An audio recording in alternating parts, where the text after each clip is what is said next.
বিশ্বকাপে গ্রুপ ইতে প্রথম 2 ম্যাচ জিতে আগেই নকআউট পর্ব নিশ্চিত করে জার্মানি। তবে 4 বারের বিশ্ব চ্যাম্পিয়নদের স্তব্ধ করে দেয় উন্মাতাল এক হলুদ ঢেউ।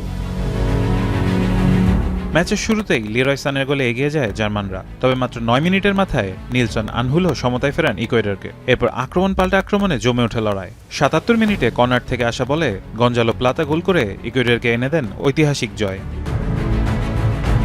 শেষ বাঁশি বাজার সঙ্গে সঙ্গে স্টেডিয়াম জুড়ে শুরু হয় উৎসব। গ্যালারিতে আবেগে ভেঙে পড়েন ইকুয়েডরের সমর্থকরা। মাঠে খেলোয়াড়দের কেউ সৃষ্টিকর্তাকে ধন্যবাদ জানান, কেউ সতীর্থদের জড়িয়ে ধরেন আনন্দে। বিশ্বকাপের ইতিহাসে জার্মানির বিপক্ষে পিছিয়ে পড়েও ম্যাচ জেতা ইউরোপের বাইরের মাত্র দ্বিতীয় দল ইকুয়েডর।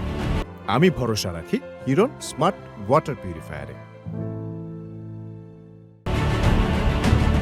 এই জয়ে 3 ম্যাচে 4 পয়েন্ট নিয়ে সেরা তৃতীয় স্থানধারী দল হিসেবে নকআউটে উঠেছে ইকুয়েডর। অন্যদিকে হারলেও গোল ব্যবধানে গ্রুপ সেরা হয়েই শেষ 32 নিশ্চিত করেছে জার্মানি।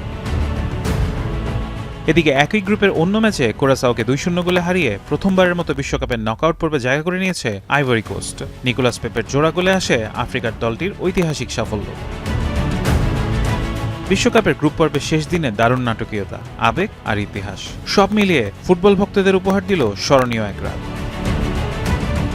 ফারহান ইহসান, এখন।